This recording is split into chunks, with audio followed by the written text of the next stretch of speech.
Good evening, YouTube. I'm Symue, your friendly owl friend, live from the forest. I have a special announcement for you. Owl B2000. Yes, you are hearing that correctly. Today I am announcing my road to 2000, like many other people on YouTube. But what sets me apart is that I am the first owl to attempt this. And currently, I'm 1606 UFCS, and my first game, I'm playing against Eric, the retired natural master of our chess club. I don't have much hope, but let's see how it turns out. In the game, Eric opens with pawn e4. The king's pawn opening is on board. Here, I wasn't super happy to see it because I've been studying different openings like c6.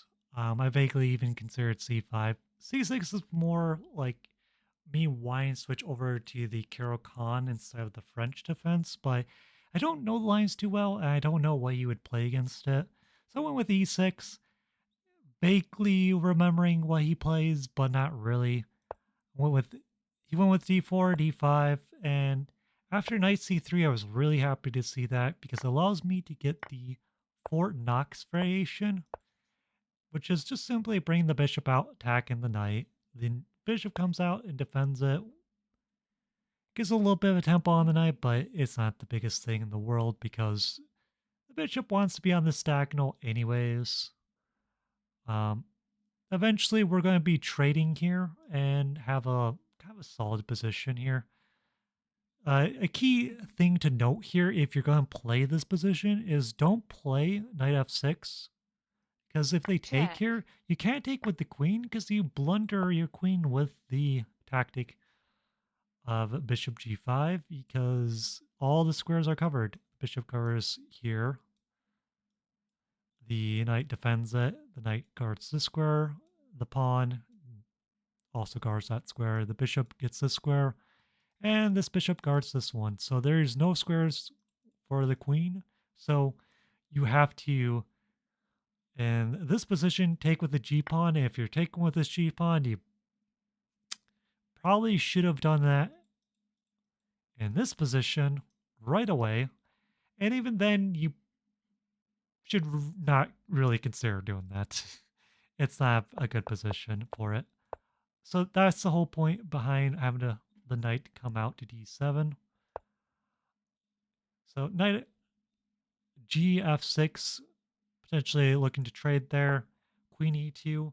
And here I made a kind of a inaccurate move. The computer doesn't see it so, but I think it's a big mistake because I played bishop e7, and after the game, I realized that with the computer, they can play this move. And if I trade here, and like play h6, there's even like these sacrifice ideas Check. already. I'm completely lost already. It's almost +2. Um, you know, so the fact that I allowed my opponent this weird little tactic isn't great, considering this is the opening I play all the time. So what I should done is trade first, game my setup, then castle. Get the knight out, get the bishop out, maybe even castle queenside. It's kind of magical Christmas land to do that. It really only should be used against like lower rated players where you need a win. And even then, you probably shouldn't do it anyways, because you probably could just win an end game, which is kind of the whole point of the opening. But anyways, my opponent played bishop d2, which I was thrilled to see, because honestly, I feel like the bishop should be on f4, or even bishop g5 isn't even the worst thing either. Bishop d2 just feels like not the correct spot for it. And so I was happy to see that I can castle here. The same idea doesn't work anymore. I could just play h6 right away here, where in the previous position it didn't work. Um, if they went here, if I play h6 in this position right away, they can just take here. And after takes, the simple Check. bishop there, and like even a queen takes here, threatening a mate is very dangerous. Potentially, I could survive. Maybe the computer can figure out something if the queen takes there, but it's you don't really want to go for those complications if you don't need to. Um, and so I castled here, and it doesn't work because I can just kick the knight now. They went with the rook AD1, and I was quite happy here, though I couldn't find a good way to improve, so I finally decided to do the trade that I should done earlier, going with C6. Feeling pretty good about the position, especially seeing rook F E1. I think it would have been better to bring the bishop out, potentially, but the computer actually agrees with this move.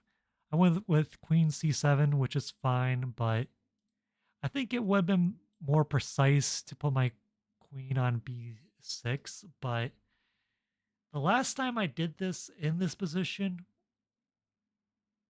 I got a pretty good position out of it, but it was really complicated and there's a lot of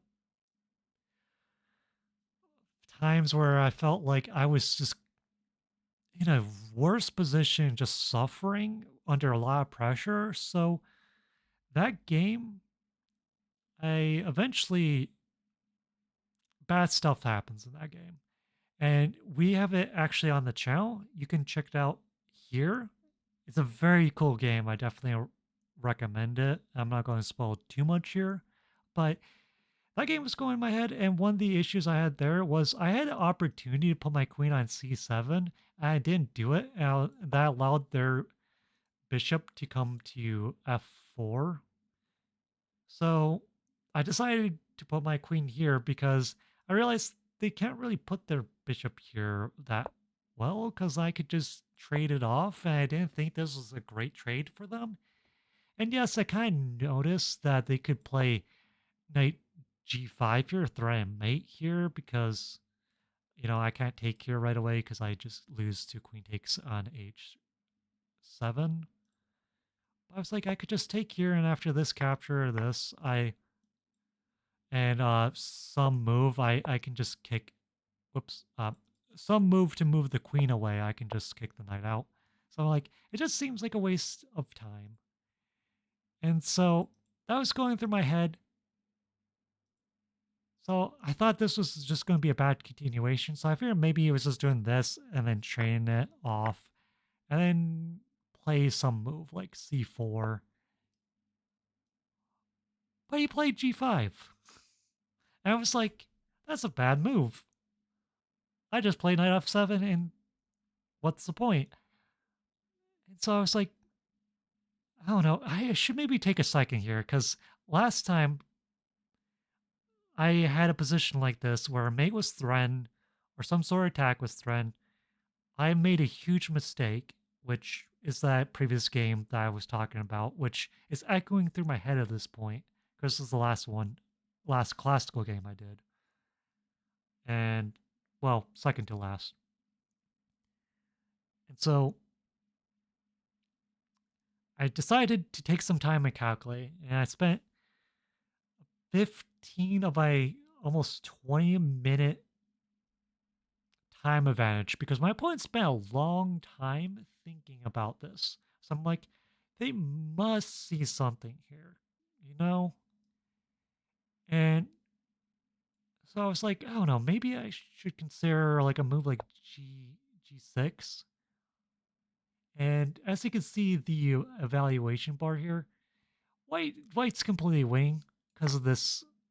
And I realized, yeah, I can't do that because of this tactic here. Check. They win this here, and it's really bad. I'm just down a full piece effectively. Like I'm not, but I'm down 2 pawns. My king's completely weak. I'm getting just trashed. So okay, um, has to be knight f6 because I have to have a tempo on the queen. There's no other moves because I mean, like the only other move that doesn't blunder main one is this, but it Check. blunders the same issue of here. And I can't even block this way here because the knight's on this square. So it's even worse variation. So I'm like sitting here, and going, okay, so they're going to take here. They're attacking my queen and my rook. I'm still attacking their queen, so let's just see if I take their queen. They take me. I'm like, okay, I could just take here, I guess, and they take me. I move my knight back, and I'm only down a pawn, but like, this doesn't feel very good. Like, they're going to just make a pass pawn over here, and I don't see how I could defend this. Um, that was the first line I saw, so I'm like, okay, I'm losing a pawn. The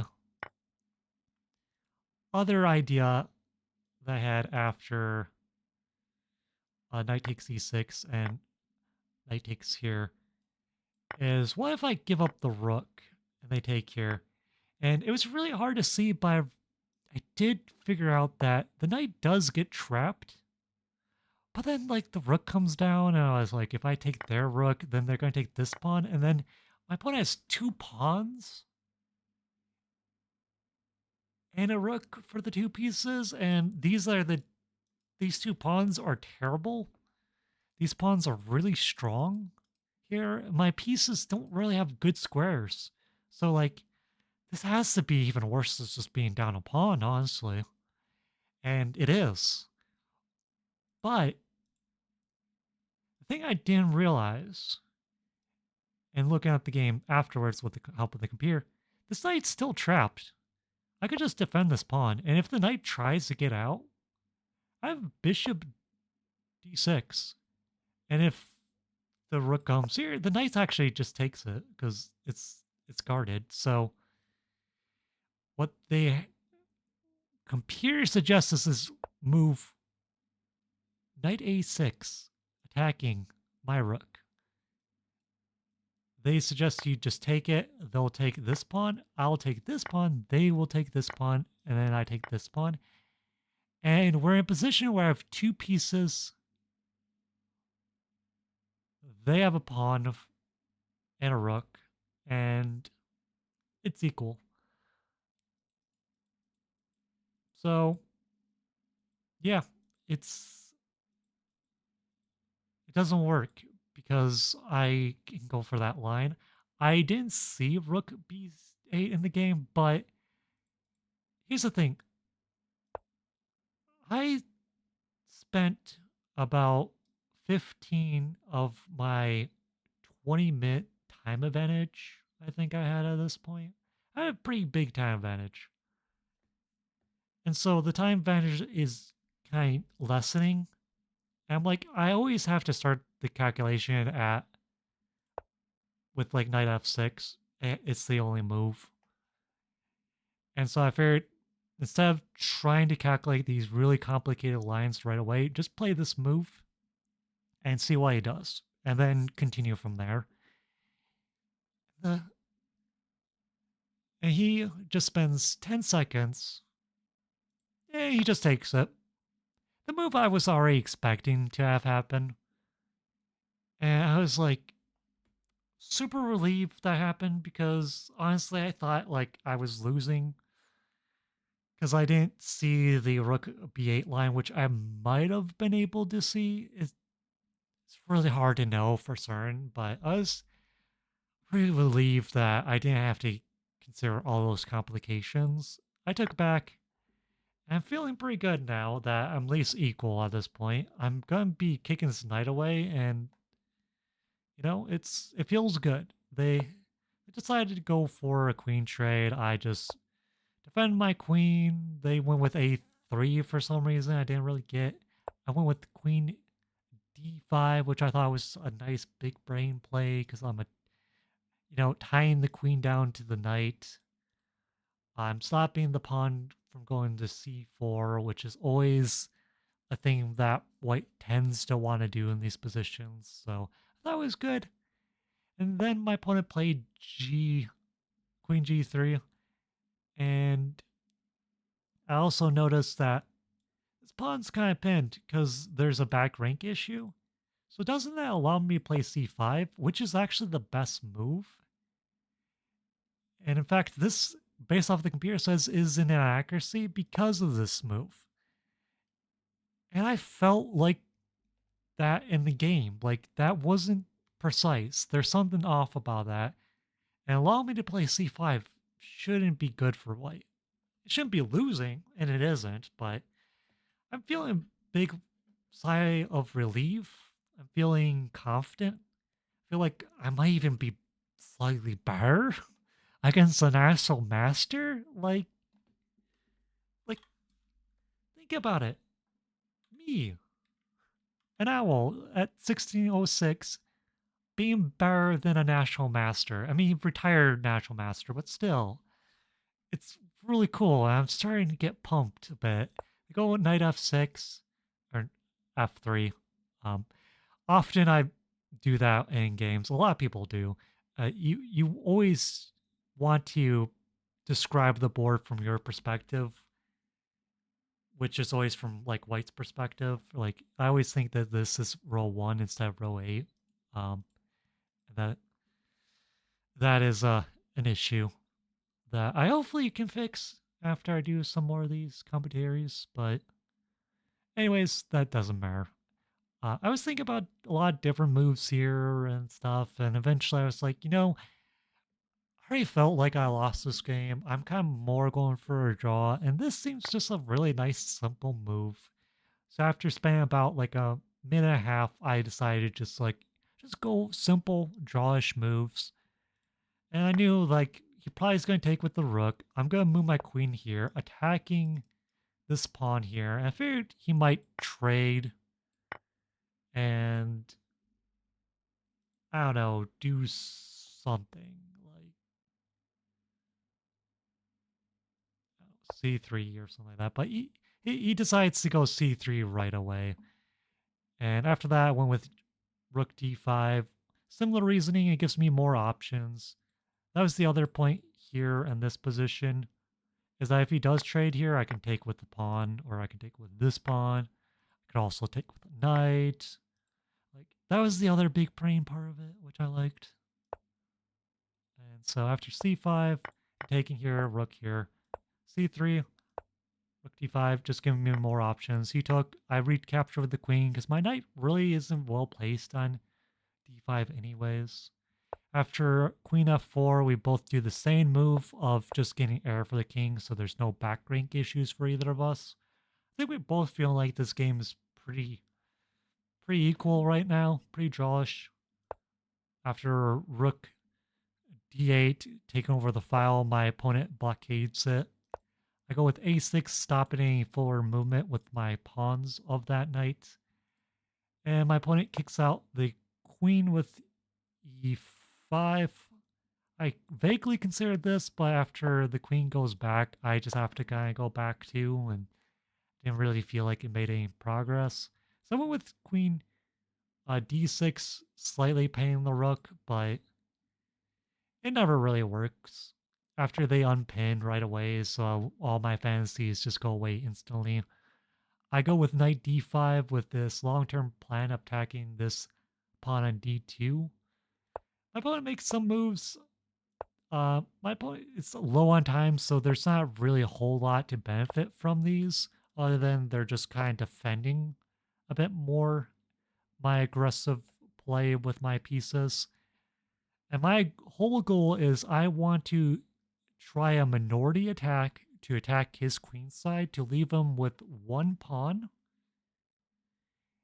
and that pawn being weak. So the minority attack is always happens when you have less pawns attacking more pawns. And always the goal of it is to leave your opponent with a weak pawn over there. And luckily for me, in this game, um, I'm able to see that. And I'm just getting in there with a lot of pressure. My opponent doesn't have a whole lot of time. They're not writing moves down anymore. I'm getting pretty low on time. And so we're getting close to the point where this game's going to kind of end quickly. Only interesting thing to note is this move was a mistake because I can take here with a fork, so they have to trade here, and then after this trade, And the knight comes here, goes here, here. I move my knight out of the way, and they take here.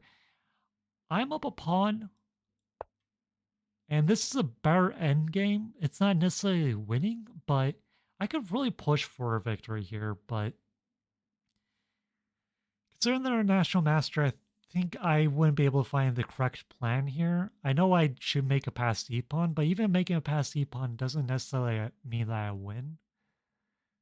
Um, so I'm not too upset that I decided to go with a simpler plan, which was take the pawn, they take it back, and then I attack this a pawn, because then I'm winning these two pawns. I'm going to be up a pawn via this. And as you can see here, that's exactly what happened. I'm up a pawn. And the last noted Check. move comes up here. At this point, I had like 4 minutes on the clock, and I decided to stop writing moves.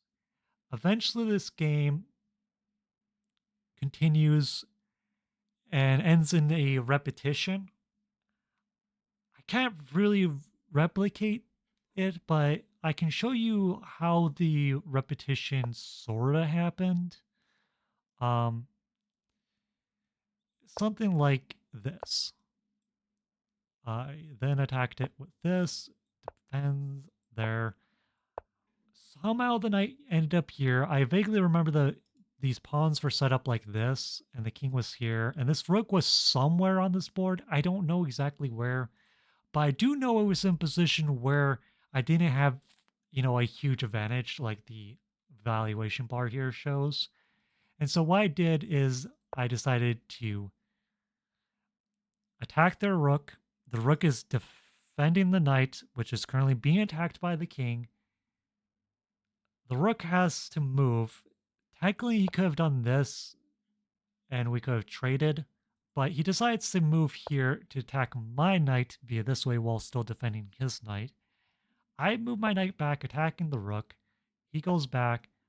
I go back. He goes here.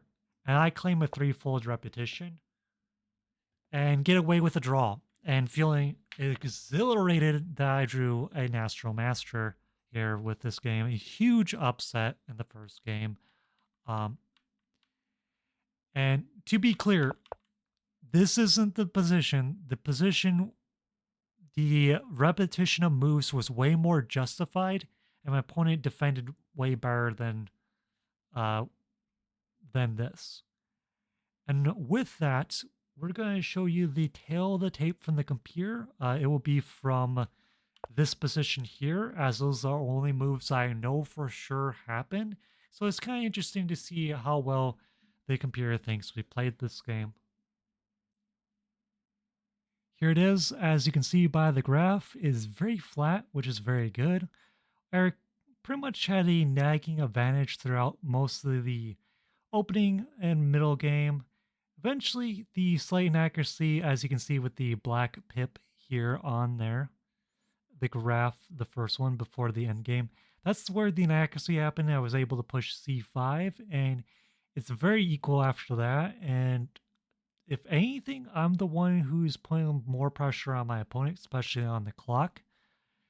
And that pressure eventually led us to being up a pawn at one point with that big mistake that he made, where I could have just been in a knight endgame where I'm up a pawn and have some way of potentially winning. But knowing Eric, he's very good at defending. So honestly, considering the fact that we're both in time trouble when we're getting close to these mistakes, I think it's perfectly fine for both of us to have made them and to just decide that we will just go for a threefold, draw the game. It's a fair result.